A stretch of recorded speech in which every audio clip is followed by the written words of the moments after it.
CM Revanth Reddy ఇవాళ సాయంత్రం ఢిల్లీకి వెళ్లనున్నారు. రేపు జరగబోయే కాంగ్రెస్ వర్కింగ్ కమిటీ సమావేశంలో ఆయన పాల్గొంటారు. ఈ భేటీలో నేతలు పలు కీలక అంశాలపై చర్చించనున్నారు. ఉపాధి హామీ పథకం స్థానంలో తీసుకొచ్చిన వీబీజీ రాంజీపై పోరాటం చేసేందుకు వ్యూహాలు రచించనున్నారు. సీఎం రానున్న 5 రాష్ట్రాల కేంద్ర పాలిత ప్రాంతాల ఎన్నికలపై మాట్లాడనున్నారు. సర్ ఓట్ల చోరీ అంశాలు ప్రధానంగా చర్చకు రానున్నాయి.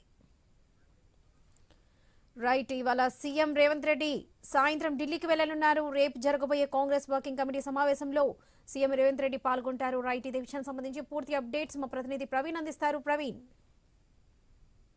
కాంగ్రెస్ పార్టీ అత్యున్నత నిర్ణయానికి లింక్ అయినటువంటి కాంగ్రెస్ వర్కింగ్ కమిటీ సమావేశం ఈ నెల 27వ తేదీన జరగనుంది. కేంద్ర ప్రభుత్వం ఎంజీఎంఎస్ పథకాన్ని రద్దు చేసి కొత్త విధానాన్ని తీసుకురావడం పైన, అలాగే దేశంలోనూ ప్రస్తుతం రాజకీయ పరిస్థితుల పైన సమావేశం విస్తృతంగా చర్చించినట్లు పార్టీ వర్గాలు వెల్లడిస్తున్నాయి. ఆ రాష్ట్రాలకు అయితే బీహార్ అసెంబ్లీ ఎన్నికల ఎదురైన పరాజయం తర్వాత జరగబోయే మొదటి సిడబ్ల్యూసీ సమావేశం కావడం వలన దీనికి ప్రత్యేకత ప్రాధాన్యత ఏర్పడింది. అంతేకాకుండా 2026 తొలి అర్ధభాగంలో జరగనున్నటువంటి అస్సాం, తమిళనాడు, పుదుచ్చేరి, కేరళ, బెంగాల్ రాష్ట్రాల్లో అసెంబ్లీ ఎన్నికల కోసం కూడా పార్టీ విధాని సిడబ్ల్యూసీ సమావేశంలో ఖరారు చేసే అవకాశం ఉందని కాంగ్రెస్ నేతలు చెప్తున్నారు. అదేవిధంగా చూసుకుంటే కనుక యూపీఏ ప్రభుత్వం సమయంలో అమల్లోకి వచ్చినటువంటి మహాత్మా గాంధీ జాతీయ గ్రామీణాభివృద్ధి హామీ పథకం రద్దు చేసి దాని స్థానంలో Viksit Bharat guarantee for Rozgar and అయితే దాన్ని ప్రకటించిన నేపథ్యంలో కేంద్ర ప్రభుత్వం ప్రవేశపెట్టింది. ఈ బిల్లును లోక్సభలో గురువారం ఆమోదించింది. ఈ సమయంలో కూడా విపక్ష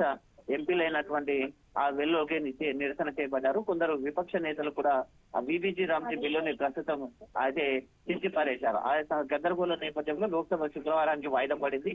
అయితే కేంద్ర ప్రభుత్వం ఈ నిర్ణయాన్ని కాంగ్రెస్ పార్టీ తీవ్రంగా వ్యతిరేకిస్తుంది. ఇది కేవలం పథకానికి పేరు మార్చడం కాదని ప్రపంచంలోనే అతిపెద్ద ఉపాధి హామీ పథకం అంటూ కూడా చెప్తూ వస్తుంది. అయితే ఇలా చూసుకుంటే కనుక కాంగ్రెస్ అధ్యక్షతన మల్లికార్జున ఖర్గే తీవ్రంగా వ్యాఖ్యలు చేశారు. దీని బిల్లు పైన చర్చ సందర్భంగా విపక్షాలు కూడా ఆరోపణలు చేస్తూ కేంద్ర మంత్రి శివరాజ్ సింగ్ చౌహాన్ బదిలించారు. మహాత్మా గాంధీ సిద్ధాంతాలకు అనుగుణంగానే మోదీ ప్రభుత్వం పలు సంక్షేమ కార్యక్రమాలు చేపడుతుంది అని కూడా చెప్పడం జరిగింది. కొత్త చట్టం ద్వారా ప్రభుత్వం పేదల నుంచి పనిచేసే హక్కును లాక్కుంటుందని ఖర్గే ఆరోపించారు. ఇది కేవలం ఎంజీఎస్ పథకానికి మారణ శాస్త్రం అని, దీనికి వ్యతిరేకంగా దేశవ్యాప్తంగా ఉద్యమం చేపడతామంటూ కూడా తెలపడం జరిగింది. అయితే మొత్తంగా చూసుకుంటే కనుక ఆ రాజకీయ ఈ సమావేశం సిడబ్ల్యూసీ సమావేశంలో అయితే మెయిన్ గా అయితే కాంగ్రెస్ పార్టీని బలోపేతం చేయడానికి తీసుకోవాల్సిన చర్చల పైన కూడా చర్చ జరగనుంది. బీహార్ ఎన్నికల ఫలితాలపైన సమీక్ష, మార్పులు, రానున్న అసెంబ్లీ ఎన్నికల కోసం విషయాలు, ప్రణాళికలు ప్రధానంగా అజెండాగా ఉన్నట్టుగా తెలుస్తుంది. మొత్తానికి డిసెంబర్ 27న జరిగే కాంగ్రెస్ కమిటీ సమావేశం పార్టీ భవిష్యత్తు దిశను నిర్ణయించే మారనుంది అంటూ కూడా రాజకీయ వర్గాల నుంచి అభిప్రాయాలు వస్తున్నాయి. Right Praveen, thank you.